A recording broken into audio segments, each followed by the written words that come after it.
What's up, everybody? Welcome back to my channel. If you are new, hi, I'm Sydney. Every single Thursday I sit down and I talk about the craziest true crime in every single state, the one that stuck out to me the most. So if you like true crime, you should subscribe. Guys, I am an official college graduate. I can't even begin to explain how exciting it is because now I can get into the real world and become a real adult, do my real job, you know, with my real degree. And I think that's like lit as hell to say. I'm so excited. There's exciting news also that goes along with that because I'm a college graduate thanks to my legit incredible parents. I have a new goodie that I'm about to show you guys. I'm so excited. I have been asking for one for a very long time and I finally got it. Look at her, look at her. She is beautiful. I still have the plastic film on this, and I haven't really decided how I'm gonna decorate my desk, so please don't judge me. Still have the plastic film just in case I have to move anytime soon. It'll just be easier for traveling. And I have a like mouse pad and keyboard pad coming, so don't judge my planner being my mouse pad at the moment, but very excited. So I guess you could say now editing is going to be so much better. At least I hope so. I just can't begin to explain how thankful I am for this because now I don't have to edit on my HP laptop anymore. Today's story, there's not really any warning. There's nothing that's like crazy. There's nobody that's like sick in the head. This is gonna be kind of different. When I read up on the story, I know that it's not technically involved with true crime, but it is a story that has a big amount of death in it, like a big death toll, and it all happened in one sitting. But there's a lot of true crime that I was trying to choose from the state of Illinois, which is today's video. And whenever I was looking into this case, there was a case with it, but nothing was really like done about it. This story really stuck to me because I was just like, whenever I was reading it, and it's really interesting, but also at the same time very, very sad. It happened in the early 1900s. It's kind of more of a vintage story. I don't really know how to explain it, but we will get into it. There's not really a lot of triggers unless you are triggered with obviously death.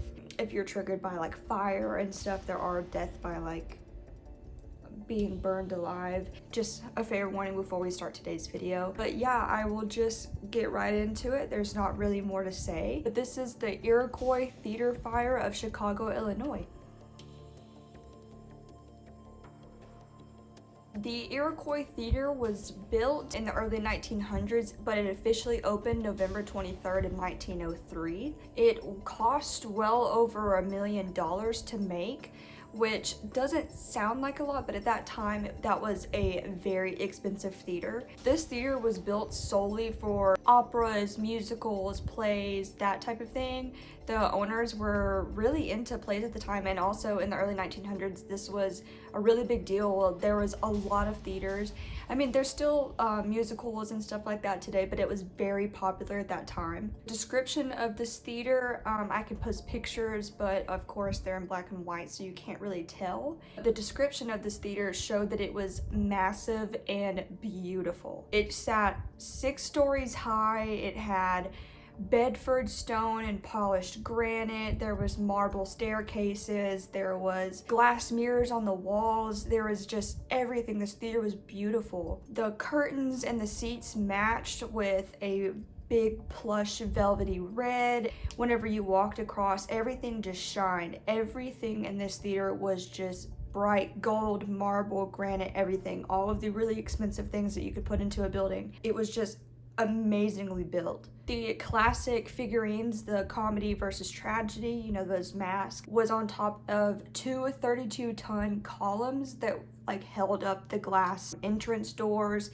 It was just massive. Not only was this massive and classy, the stage was huge. It stood about 60 feet wide and 110 feet deep. It was just like enough, there was just enough stage for everybody to see. It was just enough stage for everybody to go around, because in that time they didn't have big screens and like big monitors where everybody could see if it was very, very tiny. It was just enough for everybody to see. The president and one of the multiple co-owners, his name was William J. Davis. He hired a big construction company that was known at the time to build everything for him, and the production process took a very long time. He said it was completely fireproof.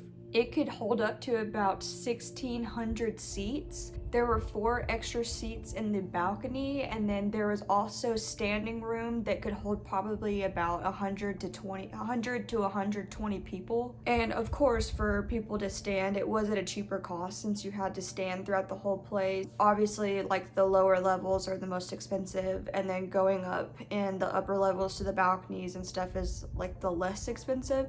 But you could stand around for about the same cost as the highest levels because you don't get to sit down. You had to watch the theater while standing on your feet the whole time. So on December 30th, 1903 was a Wednesday night. It was cold but clear in the skies. It was just a great night for a play. It was after Christmas. It was the holidays. Everybody wanted to gather and watch this really popular theater. It was a musical comedy. It was called Mr. Bluebeard. Tons of families and teachers, daughters, everybody gathered from different cities to come and see this play because it held a Chicago native. His name was Eddie Foy. He was going to be a big hit in this play. He was one of the most known actors for musicals and stuff at this time. This play consisted of scenes where the people would masquerade themselves as animals, and then there was like a suspended ballerina. It was just a really popular play at the time, and everybody was super excited to go and watch this play. There was well over 1,700 people that came out to watch this play. Every single seat was filled in the building, and then the extra people that were standing around. Everybody wanted to go and see this play. So the play had started early in that afternoon. The first act ended around 3 p.m. The second act started at exactly 3:15 p.m. and this is where shit hit the fan. A spark from a stage light had hit one of the drapes that kind of started a small fire. Well, people started to like try and stomp it out or use a fire retardant to put it out, and it just wasn't working. And it had spread up the drapes almost over to the top of the drapes across the stage. This fire started to spread rapidly. It was hitting all of the backdrops and eventually got onto the stage. The singers had ran off the stage, and one of the singers was actually like her whole costume was on fire. Well, of course, the audience is starting to get agitated and freaked out, and so Eddie Foy comes out on the stage and he's explaining, hey, everybody calm down, we're gonna get this under control, the act will begin soon, we're gonna restart, just everybody remain calm. Well, all of the audience started to get extremely scared, and so they started bolting to the doors, getting out of their seats. Everybody's starting to pile on top of each other, trying to get out of the exits. Eddie was still trying to plead to the audience to come back in their seats, it's gonna be okay. He's telling the orchestra, hey, keep playing, don't stop playing, like, we're gonna get this under control, it's fine. He's just trying to help every single person remain calm, even though it was not a very calming situation. So the multiple stagehands that were working at the time were still trying to put out this fire. One of the drapes actually had fell to the stage and caused the stage to catch on fire, and then the stage collapsed. After the stage collapsed, this is whenever the lights started to go out. So this fire was getting out of control, and the audience members were starting to realize it's not getting contained anytime soon and we need to get the hell out of here. As they're running to the doors, it caused a major stampede. There were people getting trampled to death. Everybody was trying to push open these doors or trying to find exits. Well, a lot of the exits were covered by curtains so that people couldn't find the exits. Everybody that was trying to get through the doors, instead of the doors swinging open, like being able to push open, they actually open inside. You had to open it this way, which caused a lot of people from the sides being blocked by the door who couldn't get around. So as people are still trying to exit out of this, they are met with one of the like harmonica gates. What is it called? Not a harmonica. That's literally not it at all. The accordion. the metal accordion gates, you know, whenever you play the accordion does like this, it's one of those gates that slide. They were meant by those that were closed because it was just to block off people from coming from the upper levels to the more expensive seats down below, and so they couldn't get those open and they were locked. There were so many people sprinting and pushing and just trying to get through these exits. Their lungs were starting to fill with smoke and they were starting to get burned alive. Eddie Foy wrote in a memoir saying that he can't forget the screams and the groans and just the sounds from that night of just bodies being grinding up against each other and feet shuffling and crying, which is probably really traumatic. I couldn't imagine. I've personally never been in a situation where I've had to escape like this, so I hope that I'm never met with something. But there is also no fire escape plans at this time because nothing really had happened like this before that was this major. So the cast members that were in the back were able to escape out of the rear exit door in the back, for the members specifically, and sadly the ballerina was like trapped and she didn't survive. But this gush of wind from the door being open sent a major fireball throughout the theater that exploded and killed many people instantly. Even though it did kill a lot of people, it did somehow, the gush of the fireball opened up the exit doors, the doors that didn't have the little sliding gate thing. A lot of people were able to escape, but since there were so many that were killed by this fireball explosion, only a few were able to escape. So there was an exit door in the upper levels that people were trying to escape from, but there was no ladder to help them get down from the stories. This building was 6 stories high. Well, these workmen that were working in the alley below had walked into the building that was to the left of this massive theater, and through the window that matched the window beside the theater, they had made a makeshift bridge out of some plank wood that they had down below. Even though it wasn't very sturdy, it did help a handful of people. They did survive, but it eventually slipped and people that were on it at that time did fall to their deaths. Just in a few minutes, there were hundreds and hundreds of bodies that had passed away due to this massive fire outbreak. It was just completely awful. There were bodies that were stacked up to about 7 feet high that were just burnt to a crisp of almost nothing. They were so unrecognizable. When the firefighters got there, they did put it out in about 30 minutes, but whenever they were calling out to see if there was any survivors possibly, nobody called back out. They would say, hey, if you're in here, please make a noise, please yell out, and the theater was just dark and quiet. Officially, 602 people lost their lives inside the building, and 30 people were confirmed to die due to their injuries after the fire over the following weeks. This theater that was supposedly completely fireproof, just like the Titanic was completely unsinkable, literally would not even open a month. It had one of the biggest fires in US history. This is a conspiracy that I have, so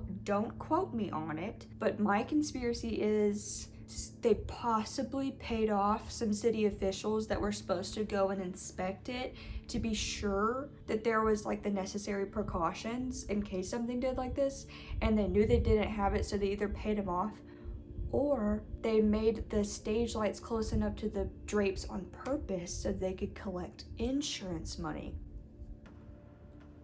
Not that crazy. Well, this disaster obviously caused massive outrage. The Chicago Tribune had made an article explaining that the reason why this fire wasn't contained as quick as it should have been, or at least at all, was because the lack of the necessary equipment that you're supposed to have in case of a fire. They didn't have any automatic sprinklers, they didn't have any fire alarms, they did not have any of the flues that are up in the ceiling, helps like smoke and flames escape.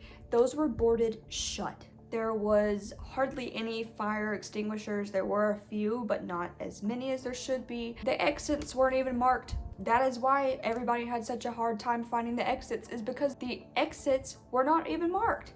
So this article obviously started pointing the fingers at the owners, the co-owners, the construction company, the architects, the city officials. Since they were pointing fingers, all of those people started to point fingers at each other instead of being like, hey, let's get together and just say, this is just a tragic accident. This has nothing to do with us. Like, we're very sorry. I mean, obviously, an apology wouldn't really matter in this case because there were hundreds of people who died due to lack of just anything. There was 3 years of multiple investigations and testimonies and just all things criminal to figure out who could be responsible for this, and no one was held. Like, no one was convicted of anything because it was a tragic accident. I don't believe that these men were purposely trying to kill hundreds of people, especially the women and the children. I don't believe that one bit. And so nobody was convicted because who are you gonna convict? Nobody lit the fire themselves. It was a stage light.